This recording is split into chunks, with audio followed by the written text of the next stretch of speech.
Hey, what's up? John Sonmez from SimpleProgrammer.com. So I'm doing another gym video.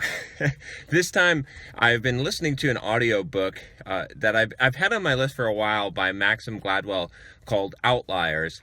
And I've been wanting to read this book for a while, and I just started listening to it. I'm only in chapter 2, but I'm going to sort of do a book review of the book. And before I do it, I want to tell you, it's kind of funny, because, I didn't really come in with a preconceived notion, but if you read my blog post of all the books I read this year for 2015, you'll see that I read a book by Malcolm Gladwell called David and Goliath.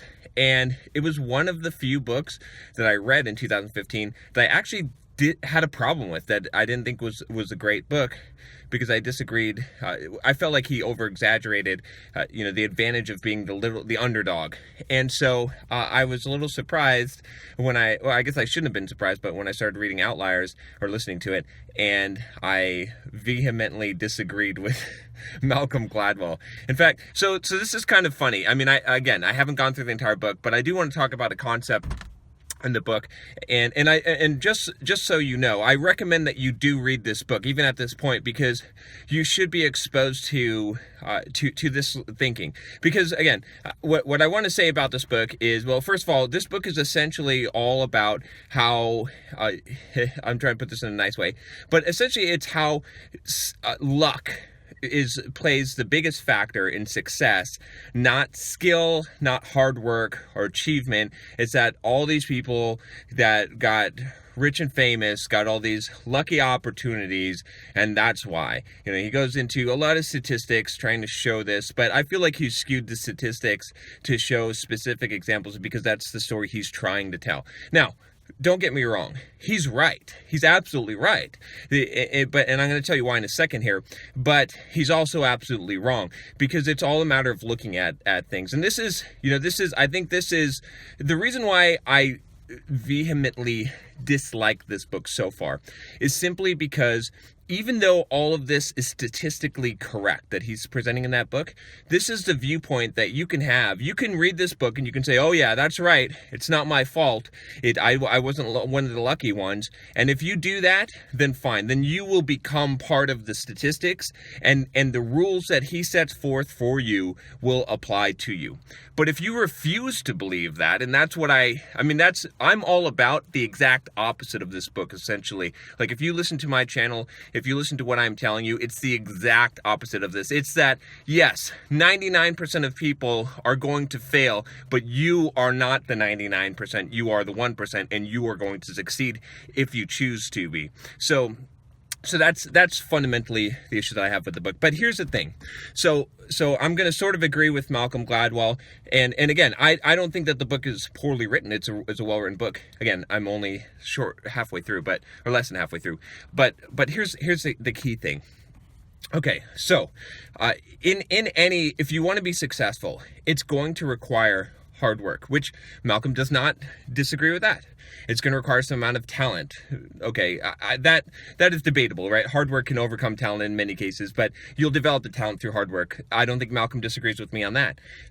And it's going to require luck. We both agree on that. It's the proportion of each is the difference. And I think is that, and here's the thing, right? Every single person that's going to be super successful is going to have you're going to go back and you're going to look at their story and you're going to say, oh, look at that lucky break. They happen to be in this school. They happen to be born in this year. They happen to be born in this month, right, as stated in the book. And you're going to find that. If you look back at my career and you say, well, John, how did you become a millionaire? Well, look, I got a pretty lucky break with Pluralsight, with being there at the right time. I got a pretty lucky break with getting Simple Programmer, some of my articles doing really well, or whatever. You can point to a bunch of different points in my time in my life where I had to be extremely lucky. But guess what? No matter what happened, you were not going to stop me. I would have found my luck. My lucky break would have come someday, no matter what. It was just a matter of time, because I was going to make it happen. Because you know what happens in your life? You're going to get 1,000 lucky breaks, right? The average person is going to get a ton of lucky breaks, but most people will never take advantage of even one of them. They won't be ready. They won't be prepared. They won't be ready to do the work or to train ahead of time to be ready ready to take that opportunity when it comes. So yes, in order to be successful, I totally agree with you, Malcolm, that you have to have lucky breaks. And every single person who is extremely successful, every outlier has lucky breaks that you're going to find in their life, and you're going to say, yes, that's why. Without those lucky breaks, they wouldn't be who they are. That's correct. But they still would have found a way to be successful, and that's where we probably disagree. And if you're going to be successful in your life, that's the attitude that you have to have. You have to realize that opportunity is everywhere, that everywhere in your life, there's going to be times where you don't know when that lucky break is going to come, but what the difference is going to be the people who are prepared for it, who are willing to work for it, who are going to jump on it. I'll just give you one quick, view from my story. When I got the Pluralsight opportunity, which granted was a huge opportunity, totally changed my life, I sat there and I made a decision, right? And I decided that I was going to become the most prolific Pluralsight author ever. My goal was to create twice as many Pluralsight courses as the #1 author at the time, and I basically achieved that. And so I jumped on that opportunity. Now, that if I hadn't done that, if I had just gotten the opportunity and just done average or just done a few courses, it wouldn't have been. You would not have looked back at my history and said, oh, that was John's lucky break, because it wouldn't have been.